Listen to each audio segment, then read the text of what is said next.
سیدی، میرا سوال ان واقف زندگین کے متعلق ہے جو پاکستان سے یہاں آتے ہیں.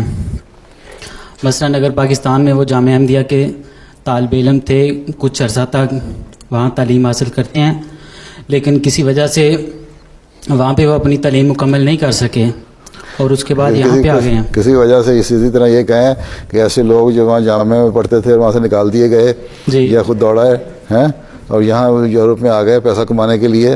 اب ان کے لیے کیا حکم ہے؟ ان کو ان سے خدمت لی جا سکتی ہے کہ نہیں؟ یہ سوال ہے. جی، یہاں پہ وہ کس پلیٹ فارم پہ آ کے جماعت کے لیے قابل ذکر وجود بن سکتے ہیں؟ وہ قابل ذکر وجود بنانے کے لیے انہیں تقریر اپنی کی ہے نا ابھی حسنات صاحب نے، کہ جو اگر نہیں بھی ہے باقاعدہ جماعت کی ملازمت میں یا پے رول پہ نہیں آئے، وہ اپنے آپ کو وقف سمجھیں اور خدمت کریں. آپ کو یہاں تبلیغ کا میدان کھلا ہے نا، تبلیغ کریں، اپنے حلقہ تبلیغ کو وسیع کریں، پڑھائیں، بڑھائیں.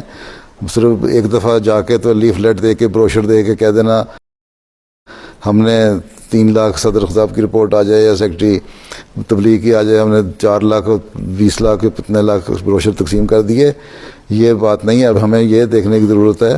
میں کل پرسوں ہی سوچ رہا تھا کہ یہ لاکھوں میں ہم تقسیم تو کر دیتے ہیں، یہ مجھے بتائیں کہ یہاں کی جو 30,000 کی آبادی ہے جرمنی میں احمدیوں کی، اس میں سے کتنے لوگ ہیں جو تقسیم کر رہے ہیں؟ یا آپ لوگ واقفین نوز میں ہیں یہاں آگے کتنے ہیں؟ 4,000 مرد، لڑکے 3.5 ٹوٹل. تو لڑکے کتنے ہیں؟ 2,000 لڑکے ہیں. ٹھیک، ہر لڑکا جو انوالو ہو جائے اگر تبلیغ کے میدان میں، تو بروشر کے ساتھ ساتھ ذاتی رابطے اور تبلیغ ہوتی رہے، تو بڑا وسیع میدان ہے. آپ کو کر سکتے ہیں کام تو ایکسپلور کرنا، نئے نئے نکالنا ذریعے، یہ تو آپ لوگوں کا کام ہے. صرف یہ کہہ دینا کہ جی جماعت کی صرف پے رول پہ آ کے خدمت ہو سکتی ہے، میں اس تو ابھی بیان کیا ہے انہوں نے کہ سارا جماعت تو اس وقت ہر ایک کو لے بھی نہیں سکتی. اور آپ کسی وجہ سے وہاں سے جس نے تعلیم مکمل نہیں کی، جامعہ گئی، جامعہ چھوڑ دیا، تو کسی وجہ سے چھوڑا ہوگا نا، اور اس کے بعد یہاں آ گئے تو کسی وجہ سے ہی آئے ہوں گے.